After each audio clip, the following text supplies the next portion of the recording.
तो hello everyone, मैं हूं अमर चौधरी। आप देख रहे हैं बिग ऑनलाइन क्लासेस। आज का हमारा टॉपिक है प्रश्नावली 1.1। आइए देखते हैं। क्वेश्चन नंबर 1, निम्नलिखित संख्याओं का अभाज्य गुणनखंडों के गुणनफल के रूप में व्यक्त कीजिए। आप लोगों को पता होगा एलसीएम, आप लोगों को आता होगा क्योंकि कक्षा 5 से एलसीएम मिल जाता है और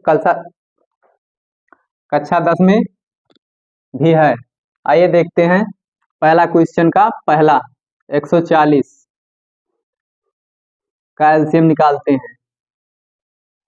140 का एलसीएम होता है 2 से गुण भाग करेंगे, या देखिए ऐसे भी कर सकते हैं 2 140 2 214 होता है और एक बचेगा, काट देंगे, यहाँ पर 0 आ जाएगा तो 0 0 हो जाएगा। ऐसा भी कर सकते हैं और ना कि ऐसा भी कर सकते हैं। यहाँ पर भी 2 से कटेगा क्योंकि दुगुना होता है, 35 आ जाएगा। ये नहीं कटेगा 2 से। 3 से भी, 3 से देखते हैं, 3 से कटेगा, 3 1 3 होगा और 3 नहीं कटेगा। 3 से भी 5 से काट देंगे, 5 से काटेंगे तो क्या आएगा, 5 सते 35, तो यहाँ पर 7 आ जाएगा। अब ये 5 से भी नहीं कटेगा, ना 6 से कटेगा, डायरेक्ट 7 से कटेगा, तो 7 से काटेंगे, 7 1 7 है, 7 हो जाएगा। तो हमारा ये हो गया। अब हमको लिखना पड़ेगा गुणनखंडों के गुणनफल के रूप में व्यक्त करना है। तो हम लिख सकते हैं इसको इस प्रकार। क्या लिखेंगे, संख्या निम्न को लिखेंगे गुणनखंड के गुणनफल के रूप में।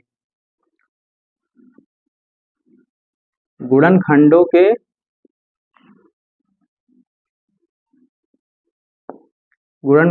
गुणनफल के रूप में, और नहीं तो इस प्रकार लिख देंगे अभाज्य गुणनखंड।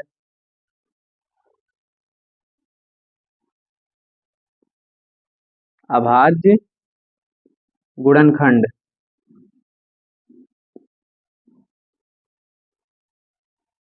अभाज्य गुणनखंड। यहाँ पे जो है इसी को लिखना है, तो क्या है 2 × 2 5 × 7।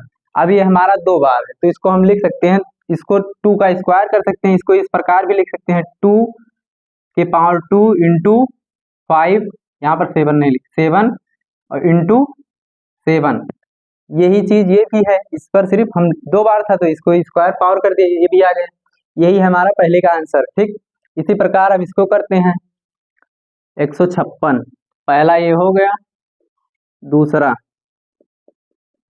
156 को इसी प्रकार करेंगे तो क्या होगा, 156 इसका भी 2 से मल्टीप्लाई होगा, 2 से डिवीजन होगा, तो इसका भी करेंगे 2 7 जा 40 आ जाएगा, तो इसको लिखेंगे 2 7 जा। यहाँ पर जो आएगा आंसर उसको लिखते हैं, और एक बचा है यहाँ पर, 2 8 जा हो जाएगा, 2 से भी कटेगा, अभी कटेगा, 2 से काटेंगे तो 2 3 6 होता है।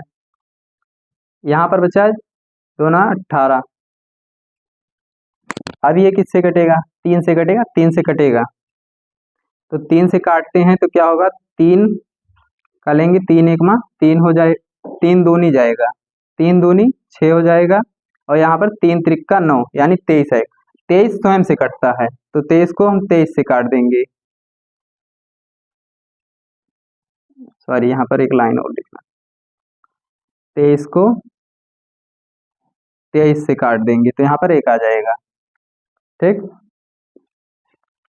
इसका भी लिखेंगे, इसी प्रकार लिखना है अभाज्य गुणनखंड। तो इसको हम नहीं लिख रहे हैं, डायरेक्ट लिख दे रहे हैं अभाज्य गुणनखंड। तो होगा 2 × 2 × 3 × 23।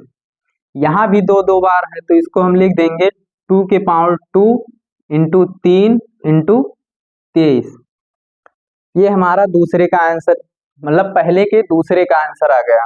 ठीक, इसी प्रकार हम तीसरा करते हैं। तीसरा क्या है हमारा, 38 25। तो हम तीसरा लिखते हैं 38 25 का हम लिखते हैं। इसी प्रकार इसका भी आ गया, इसी प्रकार हम 38 25 का करते हैं, इसका भी। और नहीं, इसको आप होमवर्क करिए, इसका आंसर कमेंट में बताएं, हम इसको बताते हैं। ठीक, चौथा बताते हैं। 505। 505 का लासा निकालते हैं, ठीक। 505, 505 का करेंगे तो 505 5 से कटेगा, 3 से तो कट नहीं पाएगा क्योंकि 5 पहले है, तो 5 करते हैं। तो 5 से करेंगे, 5 एक में 5 हो जाएगा, 5 शून्य शून्य, 5 शून्य शून्य, 5 एक में 5। अब हमारा 5 से भी नहीं कटेगा क्योंकि लास्ट में 1 है, तो इसको हम किससे काटें? 5 से नहीं कटेगा, 17 से काटते हैं। 17 से भी नहीं कटेगा,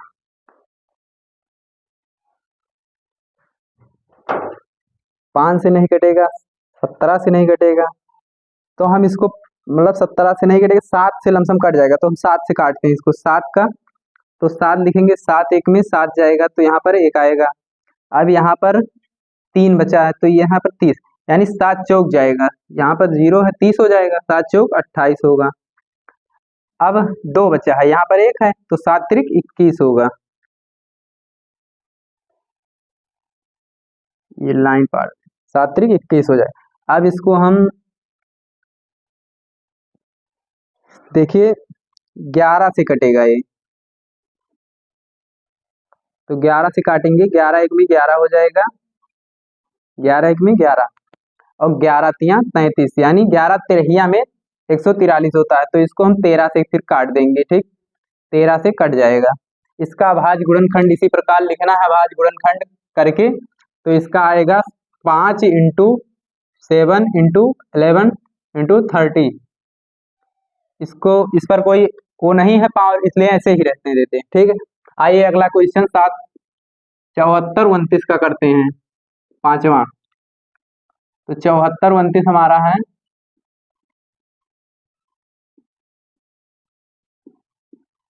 74 29 का करेंगे।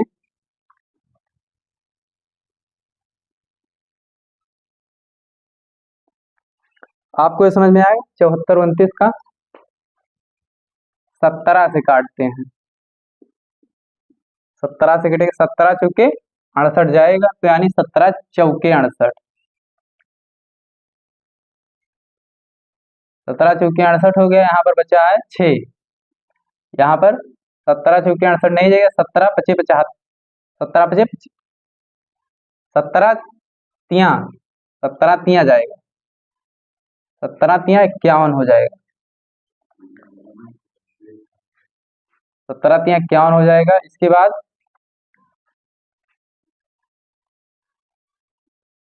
17 सत्ते, यहाँ पर क्या आएगा 119, मतलब 11 बचेगा, तो यहाँ 17 119 हो जाएगा, ठीक। 17 सत्ते 119, यहाँ पर सत्ते आ जाएगा 437। अब ये किससे कटेगा?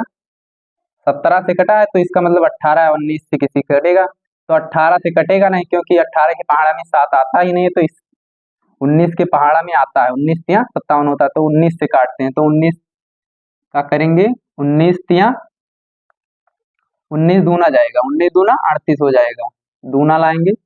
यहाँ पर बचा है कितना?